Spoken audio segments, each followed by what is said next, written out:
today marks the beginning of the campaign period for the local elections. So, what is your assessment of the current political landscape here in the Philippines leading up to the 2025 midterm polls? And how are the national issues that we are facing right now affecting the local scene? Yes, well, as you know, no, unfortunately, during this past year or so, no, I think the political climate has been increasingly polarized. Alliances shifting between factions of the two political camps. And while there are emerging groups such as the progressive blocs and centrist forces, we still see names starts to emerge. And actually, this increased polarization as we define it, that the supporters of one camp don't see, for example, the issues or of the other camps, no, is also reflected in a survey that we undertook, the School of Government last December, and it showed that. Well, at least we had a poll, no, in 6 cities in the country that 32% of respondents have seen, no, that in politics we have become more polarized in the past few years compared to 22% or not. So there's a plus 10 in terms of polarization. We've also seen, of course, in the 2022 elections, a rise really of misinformation, especially in social media, and we continue to monitor this issue of misinformation. And we know, no, because the politics is really here during the midterm elections, it's really a lot. It's really local. So we will see also issues related to misinformation, also at the local level, but also in the senatorial also. And unfortunately, there's still a lot of distrust in institutions, public institutions, and therefore the midterm polls will still be the crucial test, no, of democratic accountability. Yeah. So whether our voters are able to discern, make the correct choices, no, in terms of leaders that they want to lead the country in the next 3 years, even more.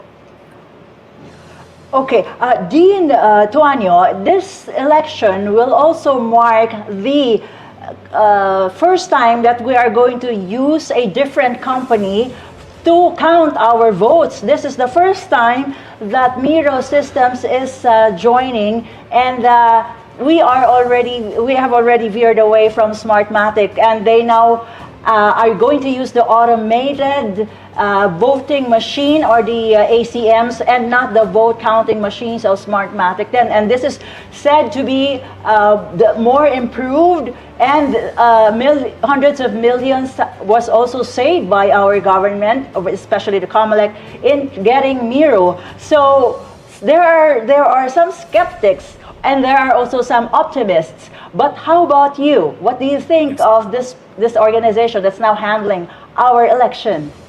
Yeah, just to a note of caution, no? The School of Government is part of this coalition called Participate. Thank you for that. Which includes also LaSalle and several other academic institutions, and even NAMFREL, no? And the Caucus of Development NGOs. No? So we've had close partnerships, no, with the COMELEC, and they've invited us, no, to look really into the transparency, you know, of how the vote counting will be undertaken with this new system. And so far, you know, based on the meetings we have and the observations that we've had, you know, with COMELEC, we're relatively satisfied, you know, with the new system, and we are hopeful, you know, that we have quicker results in the election at a lower cost, and hopefully this can also be a test, you know, for the coming 2028 polls. No? So as you know, we're testing this new system, and we're seeing, we're hoping that this can also be a good example or good model, you know, for other upcoming elections also as well. Dean, I would like to ask this question because I don't know if you heard, Arlene and I, we talked about political dynasties earlier in the program, but a lot of Filipinos say, we need change, we want to see change happen, yet we keep on electing the same people over and over again, coming from the same families. Why does this keep on happening? Why is political dynasty such? Why is it so prevalent here in the Philippines? Yes. Well, I think many voters see in other countries, as you know, the choice really of candidates actually is based on their political parties. And I think the weakness of our political party system is mirrored by the number of political dynasties that we have. And I think we're quoting 77% now in 2019. And that also mirrors the numbers that we have here at the School of Government. And we've seen a significant increase in what we call as fat political dynasties, meaning those politicians who belong to the same political family are sitting in the same provincial seats at the same time. So this has increased significantly since we've counted the numbers since the 2004-2000 elections. We've tried to push actually for political party reforms. So how do you do that? Maybe strengthen financing of political parties. Also look at how candidates are chosen also by political parties. But so far, we've not really had reform of the electoral system, of the political party system since the 1987, or even before that, the omnibus election code in the 1980s. So I think we need really reform in terms of how we run our elections, and unfortunately, we have not. Congress has not yet taken a look at these reforms that we need. We've also tried to push what we called as the anti-balimbing law. We know that there are many candidates, for example, who just move from one political party to another, and that also destroys the credibility of the party system and entrenches really the political dynasties. But even that small change in the law, pushing this in legislation, it has been difficult really for us to pass. So that's an issue. So we see, how do we see? We see the continued expansion of dynasties. Usually dynasties actually consolidate power as well.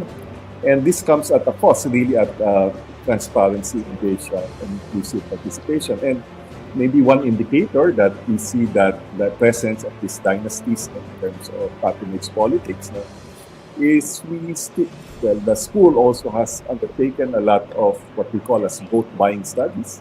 We see that the amounts in terms of vote buying have increased in this past. Okay, Dean Tuaño, I just would like to ask about another new development that other elections did not have, which is the artificial intelligence. And the COMELEC has a particular stand on this, although it sounds still raw and weak, if I may say that. And it says COMELEC will allow the use of AI, but with strict guidelines to prevent misinformation and disinformation, because this comes from the news before last year when President Bongbong Marcos had to deny. For example, there's one instance when he was told that he was provoking the military to retaliate against China in the West Philippine Sea, and then it was denied by the Malacanang later on. And so what is the effect of the artificial intelligence in other countries like the United States? The former US President Joe Biden was a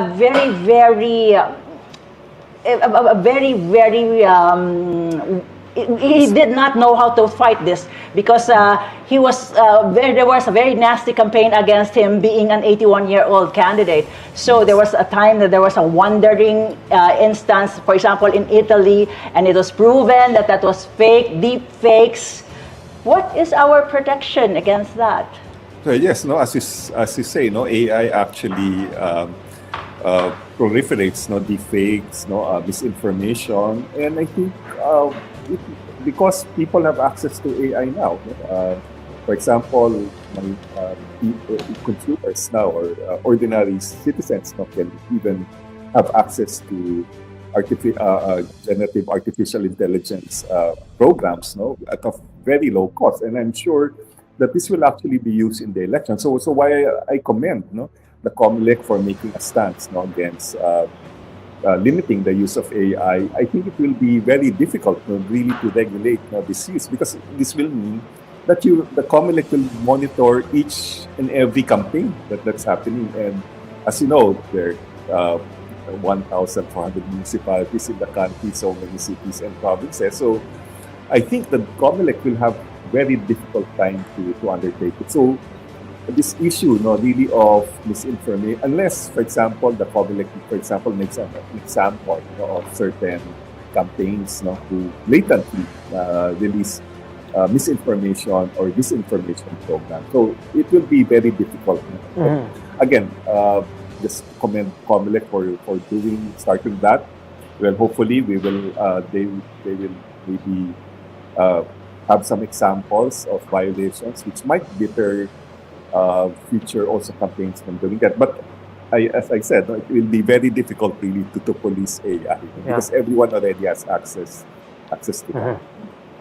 Before I end this program, this interview, Dean Randy, I'd like to ask, do you think the rift between the Duterte and the Marcos clans will have an impact to the local scene and the local elections? I guess this will be most apparent once we see the outcome for the seats in the House of Representatives, given that a huge majority of them, voted to impeach Vice President Duterte. But do you think that this will have an impact on the local scene?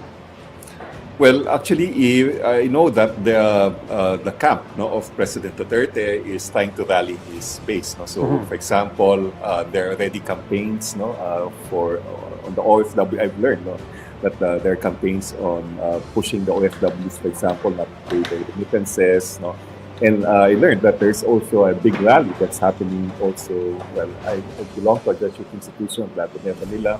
Our Davao counterpart, Ateneo de Davao, has informed us that there will be a big Duterte rally just outside of their campus actually this afternoon. So this rally actually will try to invoke themes, no, persecution and regional pride among candidates. And local allies, the Duterte allies, especially in Mindanao, may frame this issue as a Manila-centric attack, no, on the former leader. No? But actually, there's also we may also see a counterbalance, no, that this might also galvanize progressive and independent candidates actually who might want to also alternatives to offer their alternative, no, as to the traditional patronage politics. So while we may see an effect, we don't know yet, no, what will be the actual effect, no, on the election itself, because it can go either way. So it can bring more sympathy, but at the same time galvanize those who want to offer themselves as alternatives, no, to the current political order, at least in Mindanao.